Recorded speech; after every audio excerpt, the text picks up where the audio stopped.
A mad scientist created a revolutionary virus that could grant eternal life. But this miracle came at a horrific cost. Once infected, a person would lose their mind completely, becoming a soulless, flesh-hungry zombie with no memory of their former self. During testing, one infected subject managed to escape the lab. He climbed to the top of a building over 100 meters tall and leapt from the edge. The crash drew a crowd of stunned bystanders when suddenly the man's corpse began to convulse violently, then slowly rose in an unnatural, twisted stance. A nearby woman didn't have time to react before the reanimated man lunged at her and tore open her throat with a single vicious bite. The brutality of the attack stunned the onlookers, but shock quickly turned into horror as more people were infected in mere seconds, and soon dozens of people were turned into raging zombies, attacking everyone in sight. In the midst of this nightmare, Yamato grabbed his girlfriend Aoi and fled through the madness. As they ran, Aoi spotted a young girl who had fallen. Her instincts as a nurse wouldn't let her leave the child behind, but the attempt to help drew the attention of a nearby zombie. Yamato threw himself at the charging creature, dragging it off a bridge with him. Yamato, bruised but alive, managed to get up, but the zombie wasn't finished and began crawling after him. Meanwhile, back on the bridge, another zombie cornered Aoi. With no time to reunite, Yamato and Aoi were forced to separate and escape in different directions. That night marked the beginning of the end. The virus spread across Japan in mere hours, and within a week, the entire world had collapsed into ruin. 5 years passed. Human civilization was all but gone, and only a few survivors clung to life in a shattered world. Among the ruins, only 2 skyscrapers remained. Life had become starkly divided. The elite and powerful lived inside the towers, while ordinary survivors were forced to live in underground levels beneath them. Yamato had survived these 5 brutal years, but ever since that terrible night, he had been searching for Aoi without finding a single lead. Until a man named Jin told him that the second tower was reserved for doctors and scientists working to develop a cure. If Aoi was a nurse, she might have been taken there. However, reaching the tower was nearly impossible. Its perimeter was surrounded by barbed wire, and any unauthorized attempt to breach it was met with deadly force. Jin offered him a safer way by taking him to a man named Yuya, the leader of a gang that preyed on newcomers by robbing them of supplies. While Yamato refused to surrender his gear, another survivor named Hibiki was dragged in. Yuya aimed a pistol at Yamato, threatening to kill him, until Hibiki interrupted and revealed that parts of the underground complex were never fully completed and that some ventilation pipes might still be open, possibly providing an alternative way into the tower. Yuya, intrigued by the possibility of escaping their oppressed life underground, reconsidered. Just then, one of his men rummaged through Hibiki's bag and discovered it was packed with explosives. It turned out Hibiki was on a desperate mission to find his missing daughter. He had already armed the explosives, planning to blast a hole in the tower and storm it himself.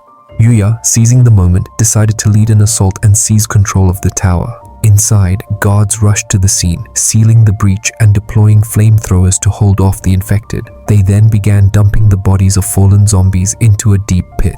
But soon, the infected blood seeped through the piping and dripped onto a woman's face while she slept in underground levels. She turned instantly and began attacking those around her. Panic erupted among the underground dwellers, but they had nowhere to run. Unaware of the outbreak below, Yuya and his crew moved forward. He uncovered a hidden passage and with Hibiki's map led the group towards the tower interior.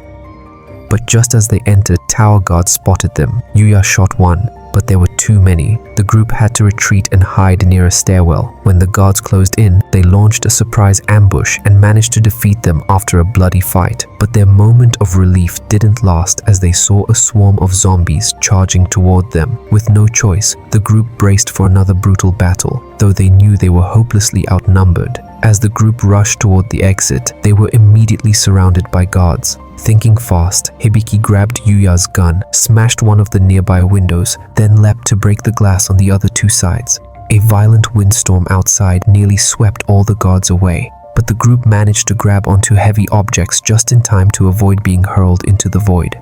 Once the storm subsided, they resumed their journey toward the high tower. After making their way through the building's corridors, they finally arrived at the laboratory. Yamato's face lit up as he saw the vaccine before him, but the moment of hope was shattered by a strange, haunting noise that echoed through the lab. All around them, infected beings began to stir. Among them, Jin shockingly recognized his long-lost brother. These people had been secretly captured and used as test subjects for the early-stage vaccine, but instead of curing them, the serum had mutated them into monstrous variants of the infected. Jin desperately wanted to save his brother, but the man, no longer fully human, begged to be put out of his misery. Unable to bring himself to do it, Jin trembled as he held a dagger. Seeing his struggle, Hibiki took the blade and quietly granted the man a merciful death. Meanwhile, in a high-security lab above, Shinji, the leader of researchers behind the vaccine, received a report that the infected zombies had reached the 30th floor. Without hesitation, he ordered that all civilians on lower levels be abandoned, and as he summoned his researchers to regroup, his intercom suddenly crackled, and Hibiki's voice came through. It turned out Hibiki had infiltrated the tower to find his missing daughter, who had been taken from him years earlier. When the outbreak began, Hibiki's wife had been infected but showed no symptoms. She later gave birth to their daughter, Future. However, after delivery, her condition worsened rapidly, and to let her die as a human, Hibiki made the painful decision to end her life. After that, news spread that Future had been born with natural immunity to the virus, and she was abducted by the tower's scientists for experimentation.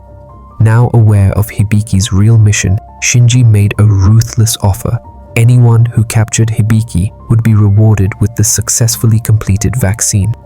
As a massive steel door began to close, the group sprinted toward it. But Yuya, desperate to claim the vaccine for himself, suddenly shot Hibiki, causing both Hibiki and Yamato to be trapped behind the closing door. Unbeknownst to them, Shinji's claim about the vaccine was a lie. There was no completed vaccine. To accelerate their research, Shinji ordered large quantities of blood be taken from Future, but Aoi, who had been caring for the girl, overheard their plans. Unable to bear seeing Future used as a lab rat, Aoi secretly took her and tried to escape.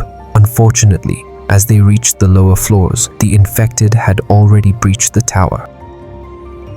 Just then, Yamato, who had tied a rope around himself, shattered a window, rappelled down the building, and reached the control center. He managed to unlock the door, rescuing both Aoi and Future just in time. Once safe, Aoi hid Future inside a cupboard and turned to face the oncoming zombies alone. With no training or weapons, she was quickly overpowered. Just as a zombie lunged at her, Yamato returned and saved her once again. When Hibiki spotted the girl, he instantly sensed she was his daughter. But since they had only spent a few days together after her birth, Future didn't recognize him. The young girl recoiled in fear and clung tightly to Aoi as Hibiki reached for her. At that moment, one of Yuya's men arrived, warning them that tower guards were rapidly approaching. To buy them time, Hibiki decided to lead the guards away, and Yamato insisted on going with him. But unexpectedly, Yuya's man betrayed them. He pulled a gun on Aoi, planning to hand over Future in exchange for the vaccine. Meanwhile, Hibiki and Yamato were ambushed by Yuya, and they took refuge in a nearby lab. They watched helplessly as Aoi was captured and discovered that Future had already been taken back to the main lab. Hibiki stormed toward the lab with Yuya close behind. After a fierce confrontation, Hibiki managed to defeat Yuya, but just then, Yamato arrived and shot Hibiki. The guards, using Aoi as a hostage, demanded that Yamato bring Hibiki back. Still determined, Hibiki fled, using nearby zombies as a moving barricade to shield him from bullets. When Yamato reached the top floor, Hibiki had already vanished. Elsewhere, Yuya's man brought Future to Shinji, demanding the vaccine as a reward. But the serum was still unstable, and upon injection, the man mutated into a monstrous zombie. Without hesitation, Shinji executed him with a single bullet. Not long after, Hibiki arrived at the research lab. He and his allies had previously planted explosives throughout the facility, intending to use them as leverage to pressure the leader into releasing Future. Inside the lab, the leader calmly explained that Future was essential to humanity's survival. He even offered Hibiki a place in the high tower, promising him a life of luxury and privilege if he agreed to cooperate. Given the choice between saving humanity or saving his daughter, he chose Future without hesitation. The leader realized that everything he had believed about Future being a savior was a lie. Deeply disappointed, he gave up and abandoned the others, walking away with his team. Just when it seemed things couldn't get worse, Shinji, who had earlier been shot, was revealed to still be alive. He picked up a shard of broken glass and began crawling toward Future, blaming her for his downfall. But at that very moment, Hibiki, still alive, rose up and intervened. It was revealed that he had injected himself with the virus, giving him the same regenerative abilities as the infected. He had sacrificed his humanity to ensure Future's safety. With his last remaining strength and sanity, he stopped Shinji, then turned to Yamato, urging him to take Future and escape. Yamato carried her to safety, and as they fled, the bombs Hibiki had planted exploded behind them, demolishing the facility in a massive blast. 20 years passed. In a desolate wasteland, a small expedition team discovered an elderly man near death from dehydration. They rescued him and, under his guidance, returned to the ruins of the old research facility, the place where it had all begun. But when the man removed his bandages, they were stunned to find that he was none other than the leader who had escaped in a helicopter decades earlier. But his escape had failed. A hidden bomb had exploded on board, trapping him in isolation for 2 decades. Now, standing before him, Future considered ending his life to avenge Hibiki. But as she saw the leader's apparent remorse, she hesitated. But it was all a trick, another calculated manipulation. Fortunately, Yamato acted before it was too late. He quickly drew his weapon and shot the leader, killing him instantly. Soon after, the group discovered Hibiki's body deep within the ruins. He had survived all these years, mutated and impaled on a steel beam, unable to move. He had remained in that same spot for 20 years. Future, standing before the man who had sacrificed everything for her, knew it was finally time to release her father from his suffering.